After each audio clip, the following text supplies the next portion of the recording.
क्या आप जानते हैं कि रोज़ा सिर्फ इबादत नहीं बल्कि कुदरती फैट बर्निंग सिस्टम है। जब आप कुछ घंटे ना खाएं तो जिस्म इंसुलिन कम करके स्टोर्ड फैट को तवानाई में बदल देता है, यानी पेट और जिस्म की चर्बी पिघलना शुरू हो जाती है। वज़न घटाने का सबसे बड़ा असूल ये है कि जिस्म में इंसुलिन कम रखना, और रोज़ा ये काम खुद ब खुद करता है। चर्बी दो किस्म की होती हैं, गुड फैट्स जिसमें जैतून का तेल, अखरोट, बादाम, मछली और थोड़ा सा देसी घी, जो दिमाग, दिल और हार्मोन्स के लिए सबसे ज़्यादा फ़ायदेमंद हैं। अब देखते हैं बैड फैट्स को।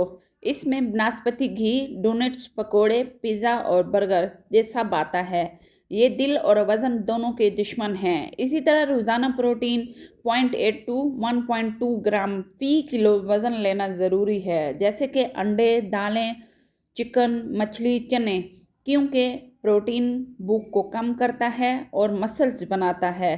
कार्बोहाइड्रेट्स 100 से 150 ग्राम रखें ताकि इंसुलिन कम रहे और जिस्म फैट बर्निंग मोड में रहे। अगर आप फास्टिंग करना चाहते हैं तो इसका मतलब है कि खाने और ना खाने के मखसूस घंटे होते हैं। अब अगर आपने शाम 6 बजे आखिरी खाना खाया है तो 16 घंटे फास्टिंग के मुताबिक आप अगले दिन 10 बजे अपना नाश्ता करेंगे। और अगर आपने 14 घंटे फास्टिंग करनी है तो अगले दिन सुबह 8 बजे नाश्ता होगा, और अगर आपने 12 घंटे फास्टिंग करनी है तो आपने 6 बजे नाश्ता करना है। अब हमें उम्र के लिहाज से देखते हैं कि हमें कितनी देर तक फास्टिंग करना चाहिए। सबसे पहले तो देखते हैं 18 से 30 साल वाले, उनको 16 घंटे करने चाहिए, और 30 से 45 साल वालों को 14 से 16 घंटे, और 30 से 50 वाले जो है वो 12 से 14 घंटे रोज़ा रख सकते हैं। रोज़े के दौरान आप ग्रीन टी, लेमन पानी और नमक वाला पानी भी इस्तेमाल कर सकते हैं, लेकिन खाना आपने नहीं खाना। और खाने में अफ्तारी में मीन्स आप पानी लेंगे प्लस 2 खजूर लेंगे, कोई भी प्रोटीन ले लें और प्लस सैलड ले लें, और रात को चिकन सूप, दाल, और सहरी में अंडे प्लस दलिया या दही बेहतरीन रहेगी। अगर आप गुड फैट्स, लो कार्ब और हाई प्रोटीन रोज़ाना लेंगे और इसके साथ साथ आप 30 मिनट वॉक करेंगे तो जिस्म फुल फैट बर्न मोड में चला जाता है और पेट की चर्बी तेज़ी से घुलती है।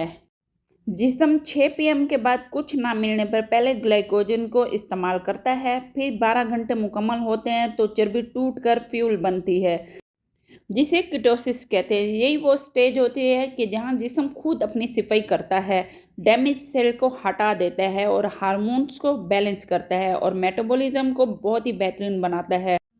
14 से 16 घंटे के बाद फुल फैट बर्निंग पीक आती है, जिसमें एनर्जी स्टेबल रहती है, भूख कम होती है और स्किन ग्लो होती है और ब्रेन फोकस्ड हो जाता है। यही वजह है कि जो लोग इंटरमीडिएट फास्टिंग और क्लीन ईटिंग करते हैं उनका पेट बहुत ही जल्दी से कम होता है, खारिश व सोजिश कम होती है, नींद बेहतर होती है और जहनी हालत भी मजबूत होती है। लेकिन अगर रोज़ा खोलते ही हम पकोड़े, शरबत, मीठे मशरूबात और भारी तली हुई चीज़ें खा लें तो हमारा पूरा फ़ायदा ज़ाया हो जाता है और हमारी पूरी मेहनत भी ज़ाया हो जाती है। समझदारी ये है कि सहरी में प्रोटीन और अच्छी सी चर्बी लें, जैसे कि अंडे, चने, दही, और अफ्तारी में सादा सा पानी, खजूर, सलाद और प्रोटीन लें। ये रूटीन तो आम हमारे रमज़ान वाली है, लेकिन अगर हम 6 बजे भी करते हैं तो आप सिंपल सा खाना खाएं, थोड़ा खाएं लेकिन ज़्यादा मत खाएं, तली हुई चीज़ें मत खाएं, और सुबह नाश्ते के तौर पे आप खजूर भी ले सकते हैं और प्रोटीन में आप अंडे वगैरह भी ले सकते हैं। रोज़ा स्मार्ट ईटिंग के साथ साथ मिलकर जिस्म को अंदर से रीसेट करता है। रोज़ा सिर्फ भूखा रहने का नाम नहीं है, ये रूह, जिस्म और दिमाग का बेहतरीन रीसेट है। जब आप स्मार्ट फास्टिंग अपनाती हैं तो सिर्फ जिस्म वज़न नहीं घटाता बल्कि अंदर से हील्ड होकर नई जान पाता है।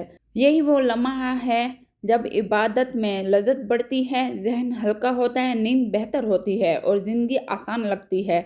याद रखें, जिस्म अल्लाह की अमानत है, सेहत की हिफाजत करना भी इबादत है। आज से रोज़ा सिर्फ रूटीन ना रखें बल्कि स्मार्ट ईटिंग के साथ जोड़ें ताकि फैट बर्न बढ़े, स्किन ग्लो करे, एनर्जी बढ़े और ज़िंदगी बदल जाए।